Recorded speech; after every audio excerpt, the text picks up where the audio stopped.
So finally we're rounding up economic growth and GDP. So the last thing about economic growth is real income and subjective happiness. Most of the time people think the more income you have, the more happier you could become.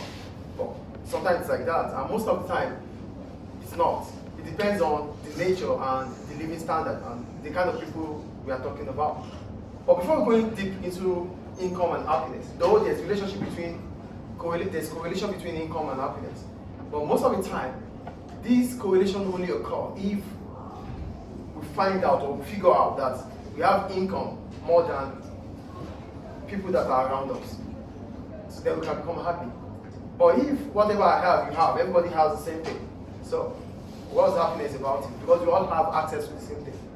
So having income and being able to buy the same thing like every other person buys might not really bring about happiness. Do you get the point I'm making or not? Happiness is subjective to we thinking that we have more than others. This could be happiness. But when everyone has the same thing like everybody, so whatever we have at that point in time will not bring about happiness. That is the point I'm making. So it's a material warfare. But I'm the only one that has marker in this class. Nobody has marker. Wow, I feel great about that. But if everybody has marker, so what's the point? How could I feel great about it? Do you get the point I'm making? So I can't be proud of having marker because everybody has. That is income and subjective happiness. But most of the time we are happy based on the fact that income gives us, an edge over others. So that's what we want to really look onto now. So I wrote, there are two suggestions that the level of income may lead to subjective happiness. This simply means that there is a correlation between income and happiness. If the following things happen: 1, income as a social status. The level of income people make can distinguish them in the society. A high income earner may be happy if his or her status change based on income. Therefore, income can be considered as a symbol of status. So the point is, with the level of income I have, if it gives me a better status in the society, then I could be happy. Do you get income here as a symbol of status? You know what status is, right?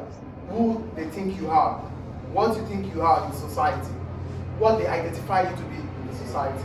So if your level of income is high, they might rate you higher in the society, and that could bring about happiness. Do you understand the first point about income and as a symbol of status here? Is it real or not? Sometimes your income could buy you a status in the society. Yes or no? Yes. So most of the time, people that are wealthy and they feel they are not so powerful, they try to go into politics. So they want to combine political power with economic power. That's why we say power intoxicates power. Absolute power corrupts absolutely. So we have economic power, but we feel like we still need more power. And to get that power we don't have economically, we need political power. So a lot of people go into politics because they need political power, not economic power anymore. Do you understand income and status?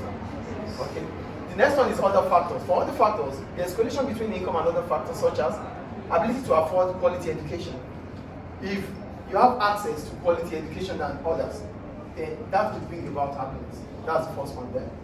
The second one, better healthcare, which will lead to living longer. So if you are able to you can afford a better healthcare, that might make you to live longer than expected. So that is also subjective to happiness because you feel like, whatever I need in terms of my healthcare, in terms of my health, I can afford it. Wherever I have to go to, it's affordable.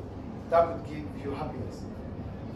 Also, the ability to control the situation around you due to high level of income and the likelihood of remaining employed for as long as possible. So if, because of your level, because you are rich, whatever surrounds you, whatever situation you have around you, you can change it to suit your style, your way, your approach. Do you get the point I'm making here? Because you have access, you have money, you can use it for whatever suits you. So that means you can literally control the situation around you, and that might make you to be happy. And the last one is you knowing that you can remain employed for as long as possible. Do you get the point I'm making here? When you know you can remain employed for as long as it is possible for you, then you know income level would always continue to rise. So that would also subject you to happiness. So these are reasons why we could say income is related or is subjective to happiness. Are they clear? Any question? Thank you.